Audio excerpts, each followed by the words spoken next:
Bonjour mon frère, bonjour ma soeur. Nous sommes aujourd'hui, dimanche 30 novembre 2025.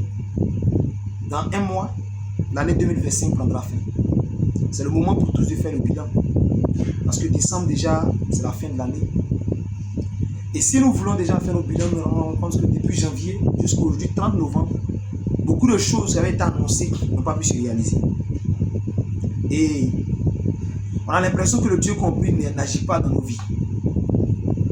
Dieu compris, il agit. Et si tu remarques bien, il dit la horreur de la paresse. La paresse, on peut l'identifier à l'inactivité ou à l'inaction. Donc en d'autres termes, Dieu a horreur de ceux qui sont inactifs, qui aiment beaucoup dire, beaucoup annoncer, sans passer à l'action. Donc je viens ici nous dire que si beaucoup de choses ne sont pas réalisées au cours de l'année 2025 vient de s'écouler, c'est parce que l'action majeure n'a pas suffi. Tous ceux qui ont osé bouger le petit doigt en mettant en œuvre ce qu'ils avaient en cœur ont pu, même s'ils n'ont pas atteint l'objectif fixé, ont pu acquérir des expériences qui les a forgées. Et l'année qui suit, 2026, quand ils vont recommencer, les erreurs commises en étant en action leur permettront de pouvoir corriger ces erreurs-là et avoir des résultats probants. Donc tu vas te rendre compte que c'est l'action. Tout ce qu'il nous faut, c'est être actif. Ton rêve, quand ça vient dans ton esprit, il faut voir maintenant les stratégies pour passer à l'action. Si tu es assis pour croire qu'il y aura un moment de Dieu, le temps de Dieu s'inscrit dans ton action. Quand tu te lèves pour le faire, quand tu dis j'ai rendez-vous avec X, je vais le voir pour telle chose, et que la personne te dit tu arrives, elle te dit viens, tu arrives, la personne n'est pas là où il y a un empêchement, Dieu va te répondre que ce n'est pas le moment, c'est tout. Mais tu as été en mouvement pour comprendre. Mais on ne s'assoit pas là pour prier jusqu'à ce que Dieu, une nuit, envoie Gabriel, mon fils, ma fille, j'ai entendu ta prière. Je suis venu te dire, ne bouge pas, bouge. C'est dans l'action. Il y a des personnes spécifiques qui ont eu des réponses précises comme ça de la part du Seigneur. Je ne mets pas en doute, mais ce sont des cas rares. Je parle ici de la généralité. Je ne parle pas des cas exceptionnels. Pour la généralité, nous sommes tous dans l'action. Nous sommes tous en mouvement. Nos rêves doivent être mis en pratique. On doit commencer à se mettre en mouvement, à déployer. Ça peut ne pas plaire. Ça va plaire à d'autres, ça va pas plaire à d'autres. Jésus-Christ, ceux qui ont crié Hosanna, c'est eux qui ont crié Barabbas. Donc n'attends pas que tu sois validé par le commun des mortels. Parce que pour que l'homme te valide pour dire ton idée est bonne, déploie, il faut qu'il ait son intérêt. L'homme est intéressé. L'homme est intéressé. L'homme ne peut pas venir te dire fais telle chose sans qu'il y ait un retour sur investissement quelque part. Rares sont ces personnes-là qui t'aident sans rien penser. Ça existe et je salue ces personnes au passage. Mais dans la majeure partie des cas, si tu veux attendre l'approbation des humains pour commencer à croire en ton rêve, tu ne pourras pas t'élever. Parce que si la personne se rend compte que ce que tu veux faire dépasse ce que lui a entamé, l'orgueil de l'homme fait que ne peut pas te donner cette opportunité de venir lui surpasser. Et c'est notre problème à nous tous. Voilà. Tu ne peux pas accepter. C'est rare sur ces personnes-là qui peuvent dire non, je l'ai formé. Je suis content que cette personne déploie. Et quand je vois cette personne, c'est ma fierté. Mais rare sur ces cas-là. Donc, il ne faut pas attendre que quelqu'un vienne te dire c'est bon, ton idée, lance-toi. En te lançant, tu auras les réponses.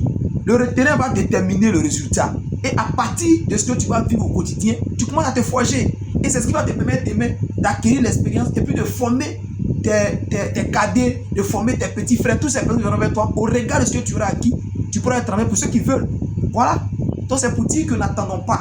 Il n'y a pas un moment spécial. Le moment est déjà, quand on est, depuis le premier jour, nous avons vagi. Depuis ce jour-là, la vie, elle est active, elle est dynamique. Et Dieu dit, j'ai horreur de la paresse. Donc mes frères, mes soeurs, que 2026 soit l'année des grandes actions. Sans peur ni crainte, quelle que soit l'issue, jetons-nous à l'eau. Et nous verrons que beaucoup de choses, nous sommes restés à spéculer. Or, il fallait qu'on soit en mouvement.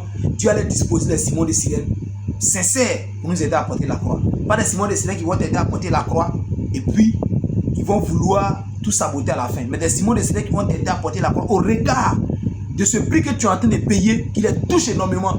Ces personnes vont, Dieu va les susciter. Si Jésus-Christ n'était pas sorti pour prendre la croix, pour aller vers Golgotha, il n'aura pas Simon de Cyrène pour l'aider. Donc c'est pour te dire que c'est dans l'action que tout se passe. Donc soyons actifs. Ne cherchons rien, donc soyons actifs. Et nous prions. Et nous sommes dans l'action. C'est quoi notre slogan? Nous, c'est prière, foi, action. Voilà, on prie. On a la foi en Dieu. Et puis on doit être actif. Ce n'est pas l'action. Il n'y a pas un autre. Tout ce que tu vois aujourd'hui comme modèle, même pour aller se former, il faut l'action. Il s'élève pour dire dans le domaine dans lequel je vais exceller, je ne vais pas me former. C'est une action. Tu comprends un peu? Quand il finit de se former, il dit, bon, après la formation, je dois acheter des stratégies maintenant, je dois mettre des stratégies en place pour commencer tel projet. Je dois payer telle chose. Donc tu comprends que tout est action.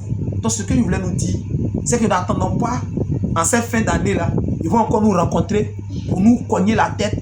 Bonté, moi ce sont les choses aujourd'hui, je ne cache pas.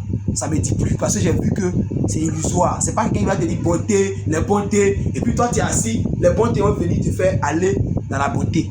C'est pas possible. On va te dire bonté, tous les bontés. Tu es assis là, tu ne fais rien, les bontés, sinon tu es bon. Voilà, sinon rien de bon. Tu m'entends ce matin? Donc mes frères, mes soeurs, n'attendons rien de qui que ce soit. Soyons en action. Dieu va susciter ce que lui-même a réservé dans le secret pour nous aider. Il a dit à Élie, 7000 hommes, je les ai mis de côté, ils n'ont pas fléchi le pied devant Baal. Pendant qu'Élie croyait qu'il était le seul dans tout Israël en train de combattre toutes ces personnes-là qui adoraient le faux Dieu. Dieu dit, il faut te calmer. J'ai réservé 7000 personnes qui n'ont pas fléchi le pied devant Baal. Dieu sait qui sont ceux qu'il a réservés pour toi et moi. Il suffit qu'on soit en mouvement, il va les faire sortir pour nous aider, sans attendre quelque chose en retour. Parce que les yeux sont fixés sur le ciel, la terre obéit. Que ta volonté soit faite sur la terre comme au ciel. C'est ce qui se fait au ciel, là, qu'on est produit sur la terre. Ce n'est pas le contraire. Donc mes frères, mes soeurs, c'est juste cette petite exhortation pour que cette année qui va débuter, 2026, soit l'année de la gloire. L'année des grandes actions, des grandes initiatives. Ça peut ne pas plaire à quelqu'un. Ça peut ne pas plaire à une tierce personne. Mais toi, ça doit te plaire. Parce que ta vie, il faut retenir une chose. Au soir de la vie de l'homme, tous ceux qui vont l'accompagner au cimetière, là, reviennent à la maison. D'autres même viennent encore, ils prennent les gigots. Ils viennent la bière. Mais toi, tu es sous terre. La personne est sous terre, elle est seule là-bas. Tout le monde est revenu. Donc, il ne faut pas t'amuser avec ça. Cette fin-là doit t'interpeller pour que ce que tu nourris au fond de toi, il faut la mettre en mouvement. Ça peut ne pas plaire, mais si ça plaît au ciel, la terre va obéir. Au nom de Jésus-Christ. Que Dieu nous donne la force de mettre en pratique en cette année qui s'annonce tout ce que Dieu nous met à cœur pour la plus grande gloire de son nom. Qu'on vents et marées, car c'est par là qu'on va laisser des traces palpables, authentiques et réelles à la génération après nous. Que Dieu nous bénisse, que ce message tombe de bonne terre. Berger Franck Moreau, Apostolat Simu. Bon dimanche à tous.